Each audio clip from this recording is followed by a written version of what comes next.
Hello everyone, আজকে আমি আমার পছন্দের একটা রেসিপি তোমাদের সাথে শেয়ার করব। চিংড়ি মাছের মালাইকারি। দেখতেই পাচ্ছ আমি বাজার থেকে চিংড়ি নিয়ে এসেছি। আর চিংড়িটা প্রথমে আমি লবণ, হলুদ, লঙ্কার গুঁড়ো দিয়ে মাখিয়ে রাখলাম ধুয়ে। আর আমি এখানে কিছু মশলা নিয়ে নিচ্ছি যেগুলো ফোড়ন দেওয়ার। তো চিংড়িটা কিছুক্ষণ মাখিয়ে নিয়ে তারপর আমি চিংড়িটা ভেজে নিচ্ছি। আর এখানে আমি আরেকটা মশলা রেডি করছি, কাজু কিশমিশ দই দিয়ে এটা আমি পেস্ট করে নেব। তার সাথে আমি 2 রকমের সর্ষেও দিয়েছিলাম। আর অন্যদিকে আমি নারকেলের দুধ বার করার জন্য নারকেলটা মিক্সি করে নিয়েছি। আর এখানে আমার সমস্ত মশলাগুলো আমি সাজিয়ে রেখেছি কেটে। তো চিংড়ি মাছের মালাইকারি আমি অন্যদিন বেশি ভালো করি, আজকেরটা অল্প অল্প ভালো হয়েছে কারণ আমি এর থেকেও ভালো রান্না করেছি চিংড়ি মাছের মালাইকারি।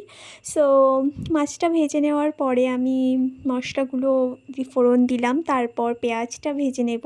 পেঁয়াজ ভেজে নেওয়ার পর আস্তে আস্তে আদা রসুন পেস্ট, তারপর লঙ্কার গুঁড়ো, টমেটো এগুলো দিয়ে ভালো করে কষিয়ে নিয়ে তারপরে আমি দেব হলো কিছু গুঁড়ো মশলা দিয়ে নেব।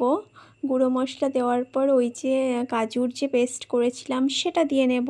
তার মধ্যে ধনে গুঁড়ো, জিরে গুঁড়ো যা যা লাগে তা যাবতীয় দিয়ে কষাতে থাকবো।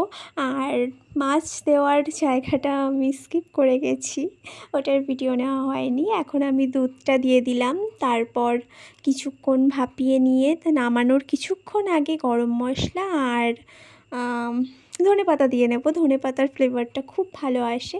আর দেখো রেডি হয়ে গেছে চিংড়ি মাছের মালাইকারি। আর আজকে ভাতের সাথে আর ছিল বেগুনি ছিল, এটা বেগুনি না, আই থিঙ্ক কুমড়ো ফুলের বড়া। হ্যাঁ, কুমড়ো ফুলের বড়া আর চিংড়ি মাছের মালাইকারি।